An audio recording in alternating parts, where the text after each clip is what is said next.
Hey everyone, it's great to be back, and I've got my reading glasses on, metaphorically speaking, of course. You know, when I'm just chilling, my absolute favorite thing to do is dive into those wild online stories. You know the ones, usually playing over some classic mind game footage, making you scratch your head and wonder, what on earth? For me, it's like joining a global online discussion trying to figure out what went wrong, what went right, and what I'd do if I were in their shoes. It's proper entertainment, a real brain teaser. Today, we've got a fresh batch of relationship dilemmas that are going to get us all talking. And believe me, some of these are proper head scratchers. We've got young love under pressure, a sticky was it cheating debate, and the classic unrequited feelings saga. So let's just dive right into the first one, shall we? This story comes from a young man, probably in his late teens or early 20s, who's in a classic young love predicament. Let's call this one long distance, short patience. Here we go. I don't know how to move forward with my girlfriend. My girlfriend and I have been in a semi-rough spot recently. We've been dating for just over a year and a half and are both still very much in love with each other. That being said, we just finished almost a year of distance due to college, and it's putting stress on our relationship. When paired with pressure from friends and family telling us to explore and shop around, it's hard not to second guess. Okay, very much in love, and a year and a half, that's a strong start for young folks, right? But that long distance paired with explore and shop around advice from friends and family, that's a classic setup for some serious relationship turbulence. It's like everyone's telling you to go to a relationship buffet when you already have your favorite meal at home. Let's keep reading. I still adore my girlfriend, but I'd be lying to say I haven't doubted our relationship, seeing as we are both so young and have different interests. Recently, we had a conversation about our relationship, and my girlfriend voiced some concerns about our future, being pulled by friends and family and people she trusts, telling her to go party and be a kid, while also valuing a more religious and traditional relationship with the idea if it ain't broke, don't fix it. Wow, she's juggling a lot. Go party and be a kid versus religious and traditional, and if it ain't broke. That's like 3 different life philosophies pulling her in different directions at once. It sounds like she's really trying to figure out who she is and what she wants, which is a lot for anyone, especially when you're young. And confusing. Let's continue and see what happens next. It's hard for me to be confident in us when I'm basically having to convince her to stay in the relationship with me. Throughout all this, a breakup was never mentioned aside from a possibility in the future, if we can't handle another year of distance. But it still seems like she's pulling away. I love this girl. I don't want to lose her. I truly believe she loves me. How can I strengthen our relationship when everyone else is saying we should end it? I guess what I also need to know is love enough to keep us together? All right, so this poor guy is stuck between a rock and a very confusing hard place. Is love enough to keep us together? That's the million-dollar question, isn't it? The one that keeps us up at night staring at the ceiling. My take on this is love is absolutely essential, but it's rarely enough on its own, especially when you're young and going through such a transformative phase like college. You're both figuring out who you are, what you want, and where you fit in the world. When friends and family are whispering in your ear to explore, that noise can be deafening, even if you truly love someone. It's tough to ignore that kind of chatter, even if you want to.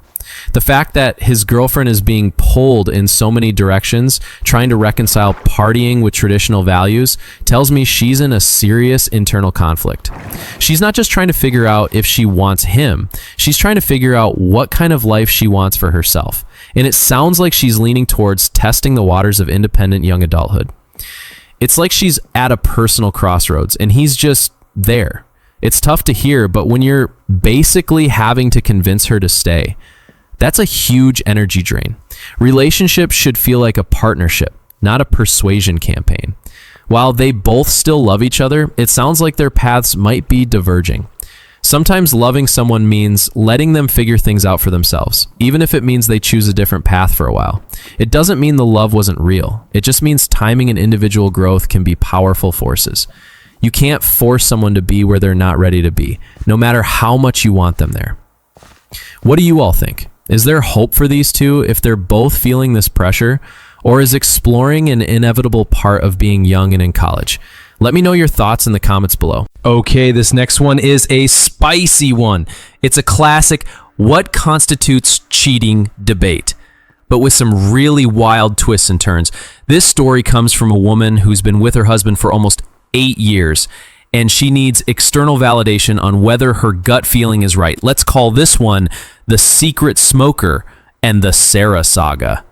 Get ready for some serious side-eye. Let me read it. I need to know if other people consider what my husband did as cheating. He says it isn't. I think it is. Here's the backstory as short as I can make it. My husband Adam and I have been together for almost 8 years now. Adam works at a music restaurant/club. The staff is primarily female save for the manager and some security guards. He is normally off work around 1 a.m. and sometimes goes to a bar next door with his coworkers for a drink or two after they all get off. About a year ago, he texted me from the bar one night and told me he was about to leave and realized he had forgotten his car keys at the club and had to wait for his manager to finish his drink so they could go get them. It was an hour and a half later that he told me his manager was finally done. He shares his location with me, so I watched as he walked back to the club, but then didn't go inside and just hung out in the parking lot for about half an hour, and then came home.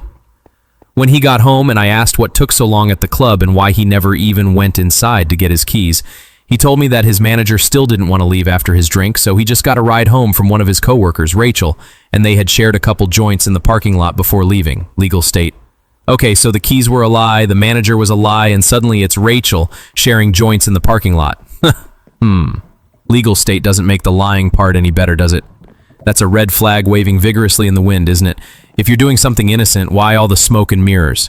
Why make up a whole story? Let's see what happens next. A couple days later, he went into work on his day off and told me he was helping the manager do inventory on a new system.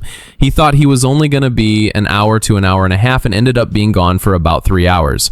The following week, I was out at the bar with him and his coworkers, and I was hanging out with Rachel, and I brought up the fact that she had given Adam a ride home the week before. She gave me a funny look and told me that she never gave him a ride home. Dun dun dun! Ah, the moment of truth. Rachel, the innocent bystander, blows his cover. Oh, the awkwardness. You can just feel the air leaving the room at that moment. That's a truly cringe-worthy scenario. Let's keep reading. When I confronted him about it, he told me that it was his other coworker, Sara, that actually gave him a ride home, and he must have just misspoke. I didn't like how that made me feel because that night he was out, he told me everybody that he was out with, and he did not even mention that Sara was there.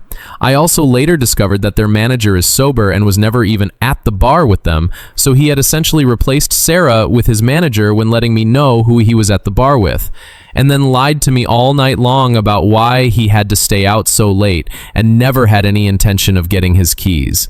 I also discovered that Sara is the one that was doing inventory when he went to go help the manager, and the manager was not present.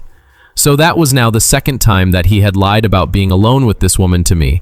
This obviously started a huge fight where I accused him of cheating on me, lying to me, and all that. I kept asking him if he wasn't cheating on me, then why did he lie to me? Okay, so it wasn't just misspoke, was it? He concocted an entire web of lies, lying about the keys, lying about the manager, lying about who he was with, twice. That's not a misspoke, that's a full-blown deception campaign, my friends. And then his excuse, due to all of his trauma from his relationship with his ex, who controlled everything that he did and wouldn't let him hang out with any other women unless there were other men present, etc., he developed a habit of adding a into the mix to make it sound better because hanging out with a bunch of women at the bar at midnight doesn't sound good. Adding a into the mix, that's a new one. His trauma excuse? Absolute garbage. You don't get a free pass to lie and manipulate because of past relationships. That's his issue to deal with. Well, let's see what else happened. Let me read. Well, the fight spiraled out of control. We weren't talking for days. I was snooping through all of his social media accounts, phone messages, and everything, trying to find some evidence that he cheated. There was nothing. He kept trying to get me to admit that I was snooping. I'm not proud to say I gaslit the shit out of him and would not admit that I was. While in the middle of this fight, he went out of town with his brother for an event for a night.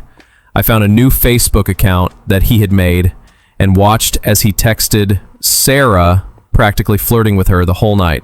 The whole time I knew he was doing it as a trap to get me to admit that I was snooping around his accounts. The way he spoke, I knew he was pretty much just talking for me, saying things that he knew would hurt me and hopefully make me react. She didn't seem too responsive to the flirting, so that solidified my resolve that nothing ever truly did happen between them physically. He made a new Facebook account just to flirt with her, knowing his wife was watching, to trap her? This is a whole new level of petty and manipulative behavior. It's like he's auditioning for a toxic reality TV show. The fact that Sara wasn't responsive is the only silver lining, but the intent from him is still absolutely horrendous. He's weaponizing his wife's insecurity. This is just next level psychological warfare, isn't it? Let's keep reading. It took another week or two, but we did finally sit down and talk through everything. We can't afford a couples counselor or anything like that right now, but we are really trying to work through this and fix the trust that was broken between the two of us. But it's really hard for me as he still works with Sara. He has her blocked on everything, so they do not communicate outside of work anymore. But I have no way of knowing what happens while he is at work, and it makes my brain go crazy, honestly. It's getting better, though. My biggest issue, though, is he still seems to be under the impression that what he did when texting and flirting with Sara doesn't constitute cheating, seeing as it was all a setup to catch me snooping through his phone. I keep trying to tell him that, regardless of his intention, he still lied about being alone with her twice and spent a night flirting with her. He said she didn't know about his plan to catch me, so as far as she knew, a married man 14 years older than her was flirting with her. That's cheating. But I guess I don't know. I have spoken to Sara personally. We were actually kind of friends before all of this happened. I truly don't think anything actually did happen between them, but I still think what he did can be classified as cheating. And I would just like to know what others think.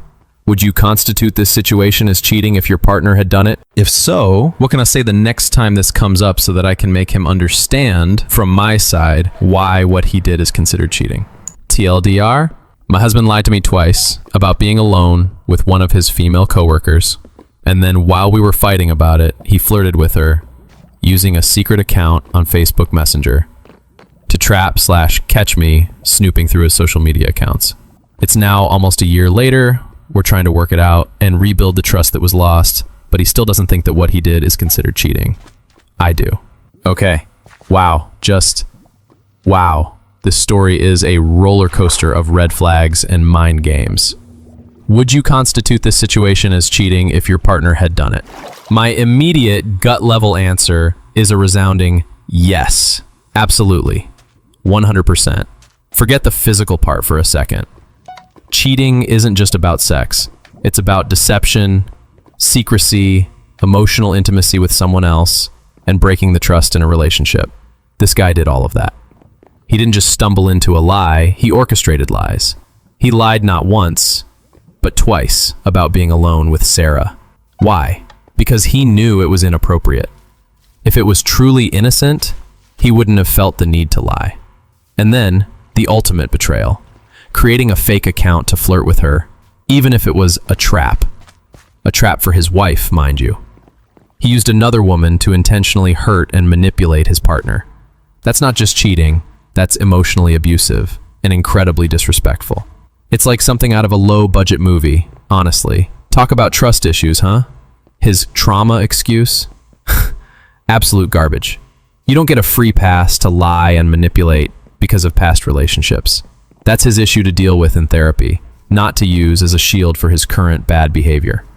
And the fact that he still doesn't think it's cheating after all this time, that's a huge problem. It shows he doesn't understand the gravity of his actions or the pain he caused.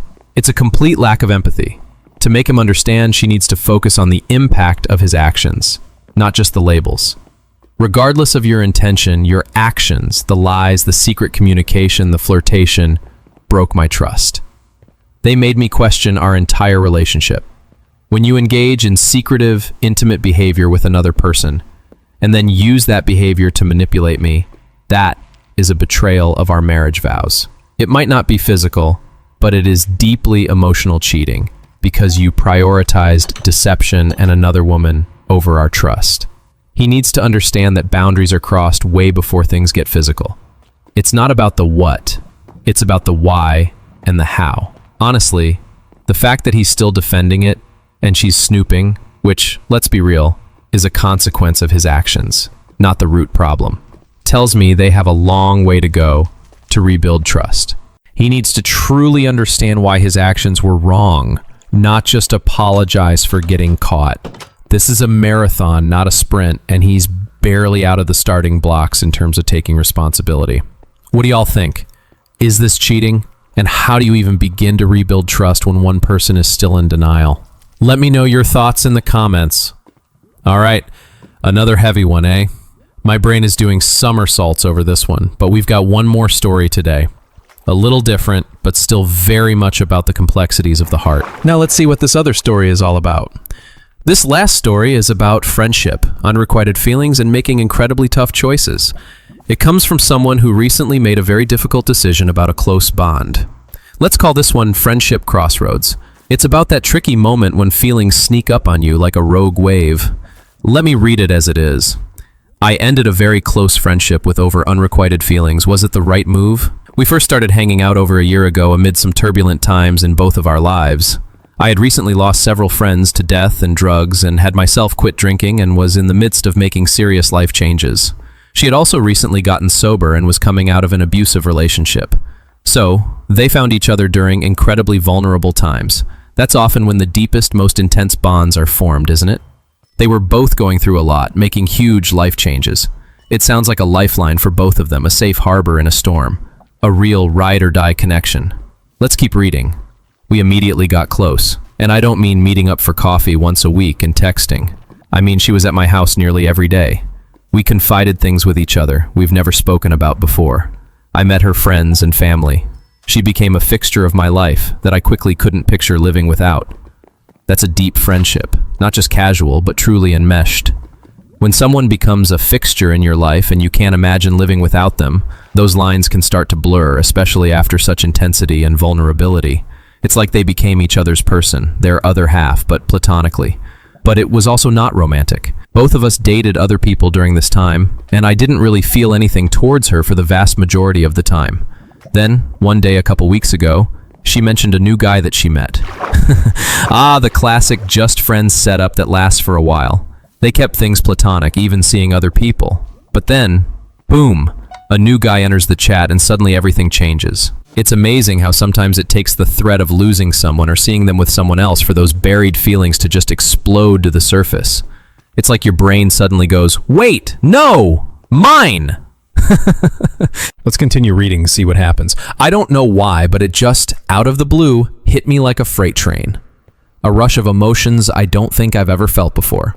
I took the night to think and immediately told her how I was feeling the next day, that I had grown really strong feelings for her. And he told her immediately. That takes serious guts, doesn't it? Very brave, ripped the Band-Aid off quickly. It took a few days for her to process it and sit down and have a conversation. It was emotional, and she didn't say no, but also didn't say yes. I decided to try to proceed like everything was normal and see what happened. Yesterday, I asked her to clarify how she was feeling, and she came out and said that she just didn't see a relationship with me. It hurt, but I decided then and there to cut it off. I didn't think it was fair to her to stick around and risk growing resentful, and I didn't think it was fair to myself either. That stings, but that clarity, though painful, is so important, and his decision to cut it off, honestly, that takes incredible self-awareness and strength. It's so tempting to cling to the hope to stay close, but he realized it would breed resentment for both of them. That's a mature move, even if it feels awful in the moment. It's like ripping off a bandage. Painful, but necessary for healing. But now, just a day into going no contact, I feel so much guilt, like I ruined something really special by feeling something I couldn't control. And I already feel the void in my life. I just can't figure out if I did the right thing or if there even is a right thing in this situation. Oh, this is such a common and heartbreaking situation. Did I do the right thing? My answer is a resounding yes, you absolutely did the right thing. It hurts, it feels like a void, and the guilt is real. but you had to do it. When you develop romantic feelings for a close friend and those feelings aren't reciprocated, continuing the friendship as normal is a recipe for disaster. It becomes agonizing for the person with the unrequited feelings who constantly hopes for more, and it can become uncomfortable or even unfair to the friend who can't provide what you're looking for. It just turns into a daily dose of longing and pain. It's like being stuck in emotional purgatory, and nobody wants that, right? You didn't ruin anything by having feelings you couldn't control. Feelings just happen. What you did do was act with honesty and self-preservation. You realized that staying in that dynamic would only lead to more pain, resentment, and a potential inability for either of you to fully pursue truly reciprocal romantic relationships with others. It's unfair to her to have you around constantly longing for more, and it's unfair to yourself to deny your own needs. The void you feel is totally normal. This was a deep friendship, a huge part of your daily life. Losing that connection, even by your own choice, for your well-being, is a form of grief.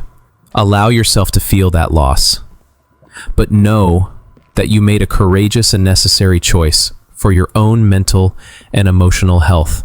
Sometimes the right thing is the hardest thing, but it sets you free for what's truly meant for you.